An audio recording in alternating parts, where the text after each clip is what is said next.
Hi, and welcome to So Many Books, So Little Time podcast. My name is Jody Stapler.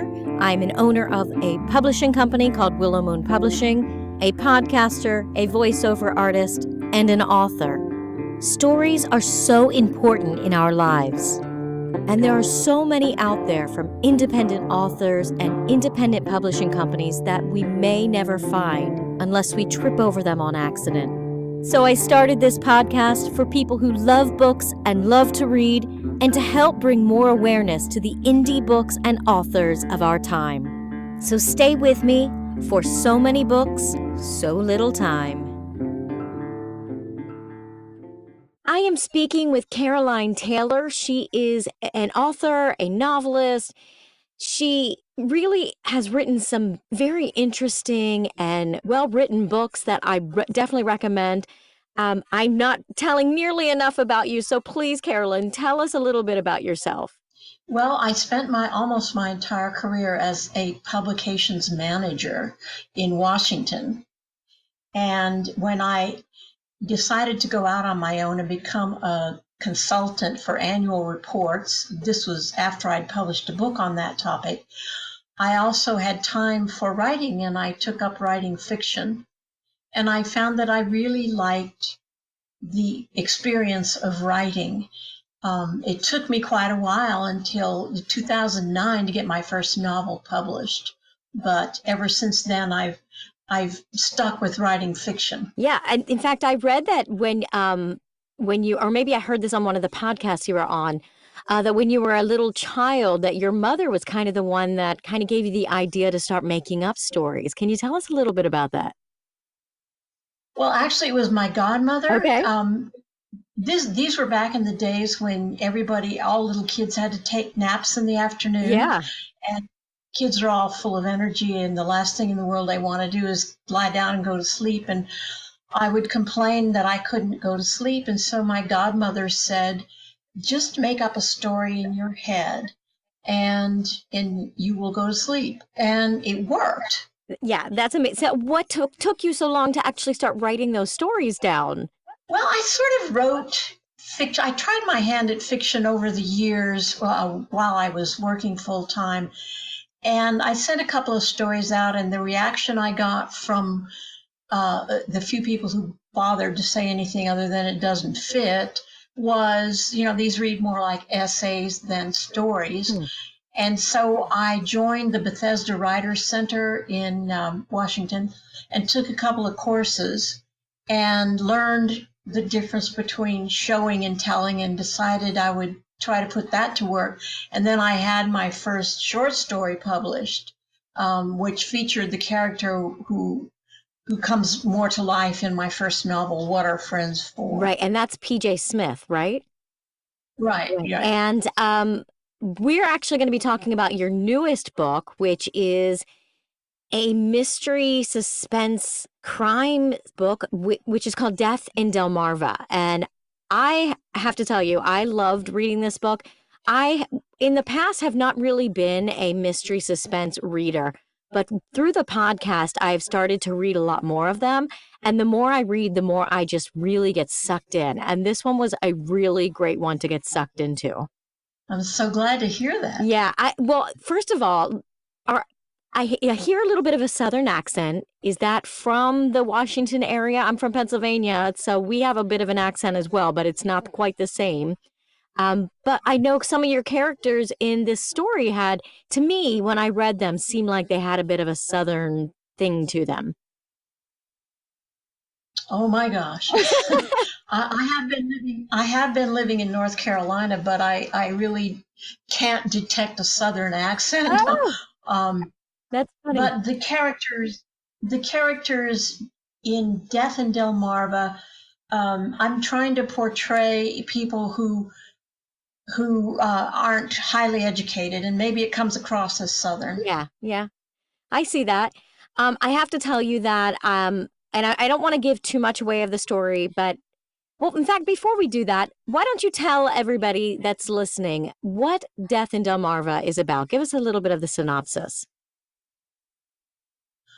It's about a young woman whose name is Daphne Dunn, And she's trying to find two people while also holding down a job as a grocery stockroom clerk. And she occasionally has to go out and collect bills from customers who don't pay their bills. And one of them is a drug addict that she's searching for, who could be Daphne's twin. She looks so much like her.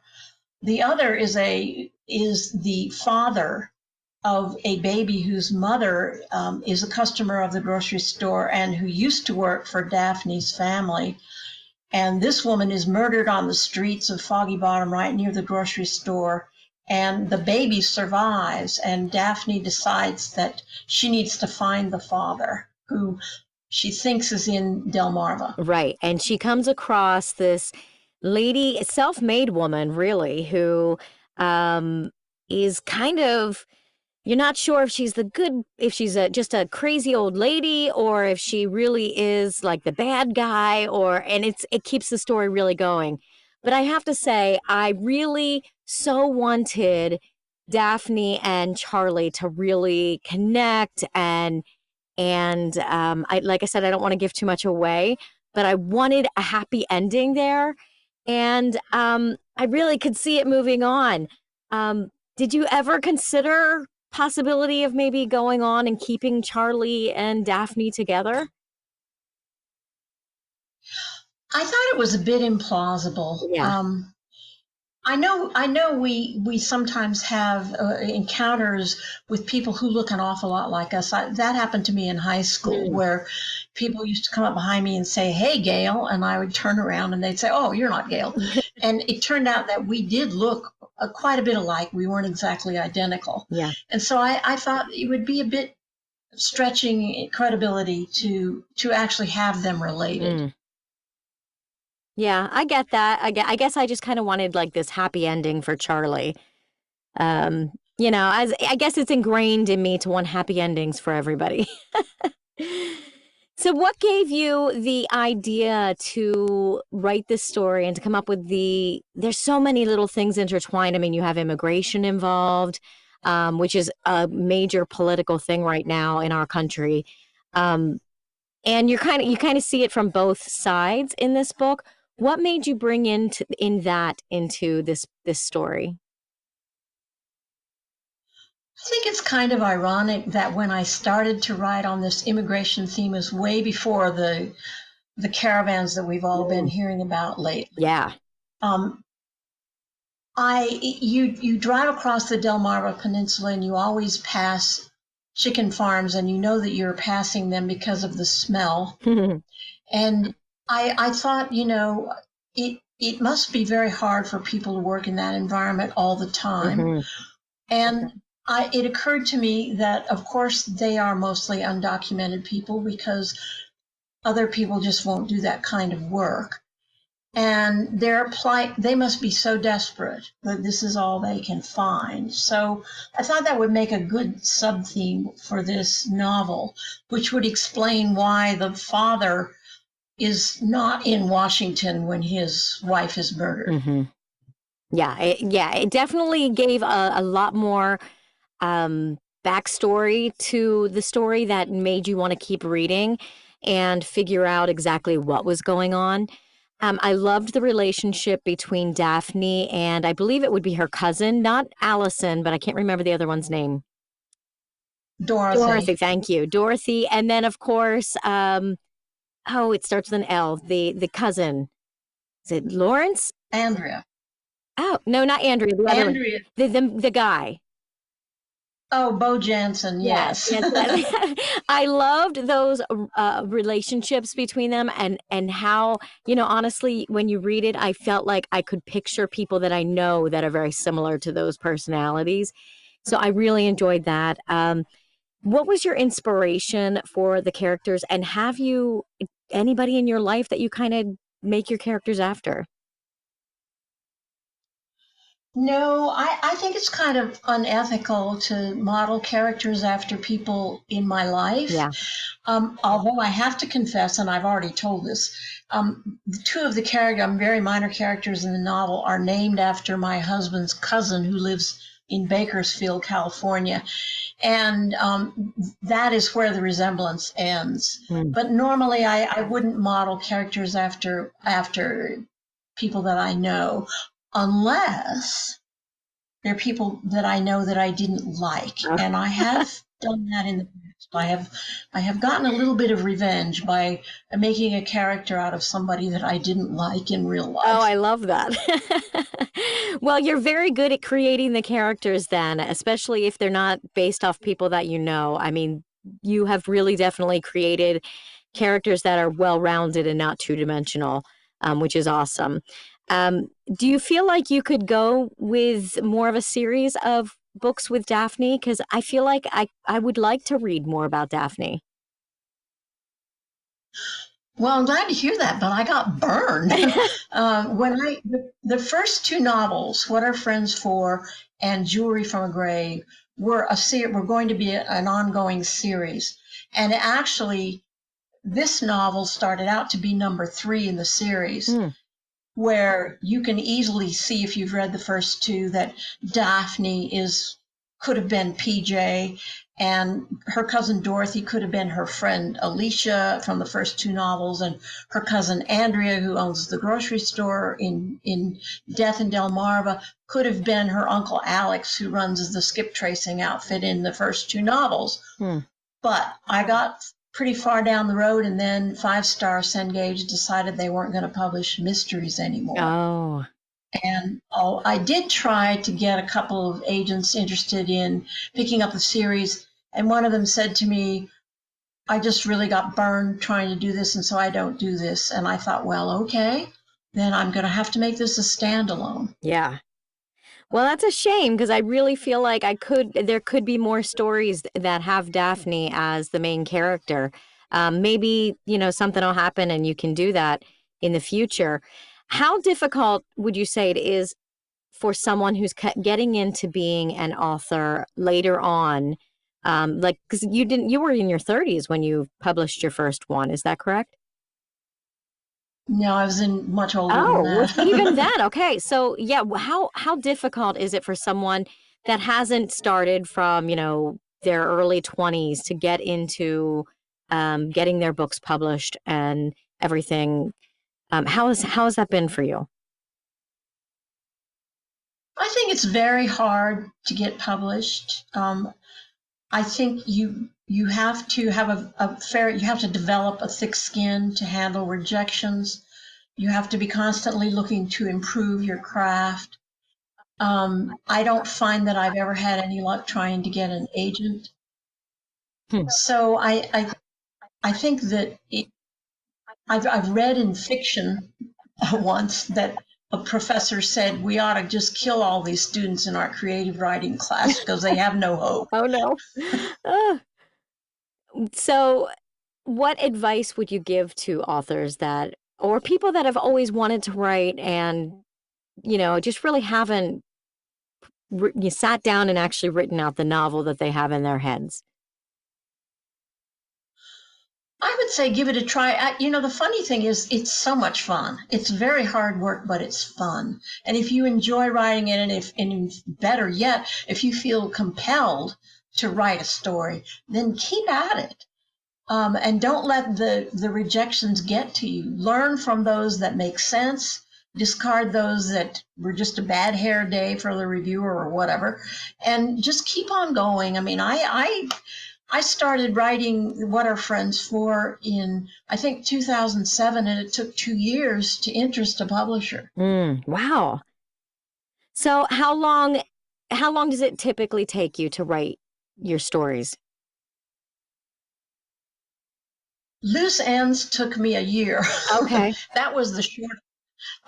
It just came out. It just really just came out. The typist I wrote, it took several years because I changed the plot altogether on it. And this one also took several years because I started writing it in 2013. And that's when I learned that Five Star wouldn't be publishing mysteries. And so I really didn't find a publisher until 2018. Wow.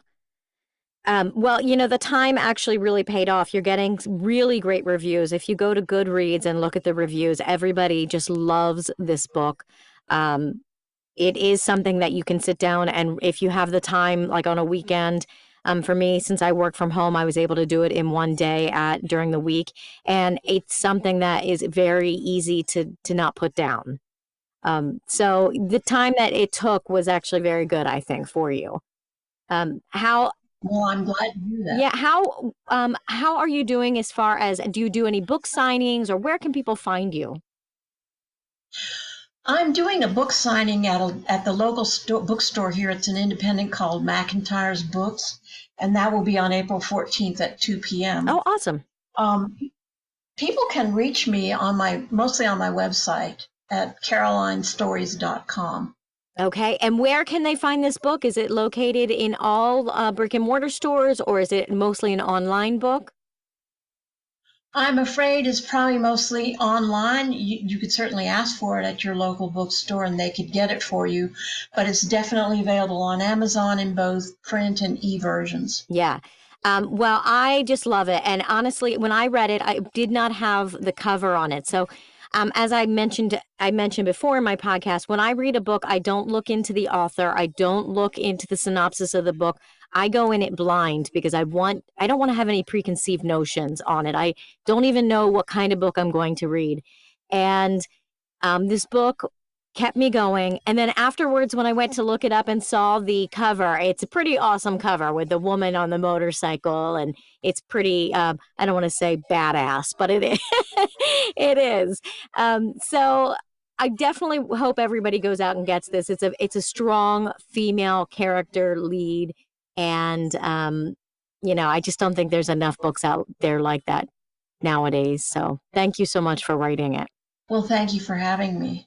Yeah. Now, what do you have any other books coming out? I know you said it takes a few years, but have you started on anything else? Yeah, I actually have about 3 books I'm working on right now. One of them is, I guess, something you'd call women's fiction. It's about a fairly well-off woman who lives in a nice neighborhood in Washington during the Great Recession and how that affects her and her family. I also am writing another thriller called The Pit Road War. And I'm also working on a novel that's actually set in North Carolina that has a sub-theme of fracking. It's also a crime novel. Okay. How do you work on more than one story at once? Don't they get confusing? Well, because you have to let it sit. I mean, I have learned that the best approach is to get the story down and then put it away for quite a while until you forget what it was you wrote, and then go back and fill in all those things that you didn't do to begin with, like deepening the characters and setting the stage and providing the atmosphere, and also tweaking the plot if it needs tweaking. So it's sort of write a little bit and then put it aside, then go back and review it and make those changes. Wow. I love to hear how the different authors have like their process. So now when you're writing that first part, when your first step before you walk away from it, is it do you write like the entire thing as in one like really rough draft, or is it just a few chapters here and there and then you come back to it later and so forth like that? The one I'm working on right now, I write about 2 chapters because there are 4 characters that I'm using from a point of view of 4 characters, 2 in each chapter. So I usually write 2 chapters, set it aside, go back, look at it. I'm still not fleshing it out. I'm just trying to see if the story hangs together. And I keep going until I reach the end, and then I'll set it aside totally for maybe 2 or 3 weeks before I look at it again. Very, very cool. That's awesome. Now, you are a member of the Mystery Writers of America, Sisters in Crime, and the North Carolina Writers Network. Do you ever attend any of the, I guess, the fests or the cons or anything like that where people can come out and see you? No, I haven't done that. It just isn't. I'm in a pretty remote part of North Carolina. It's kind of hard Yeah. to get to some of those things. Yeah, I know, I understand, and some people really find them really positive, and other people feel like it doesn't really help their careers at all. So, I just want to know because people, they like to meet their authors. Do you have any other time periods planned where you'll be anywhere where people can meet you, or do you have any other places like Instagram or Facebook or anything like that where they can meet you? No, I've got another couple of podcasts coming up in the next few months. I don't have a Facebook presence, so basically, I guess I'm kind of isolated here. Just my Yeah. website. You know what? That's great though, but that means your stories are kind of living on their own, which is awesome. It's hard to do nowadays without having all of that. So the fact that you really are just your website and your books says a lot for your writing. Thank you. Absolutely. Well, thank you so much for joining me today, and thank you for letting me read this. I really, really enjoyed it. I really love Daphne's character, and I really do hope that you find a way to bring her into some other stories. Well, definitely take that under consideration. Great. Well, thank you so much. Thank you. I want to thank Caroline Taylor for joining me today and telling me about her novel, Death in Delmarva. And I want to thank you for joining me on So Many Books, So Little Time.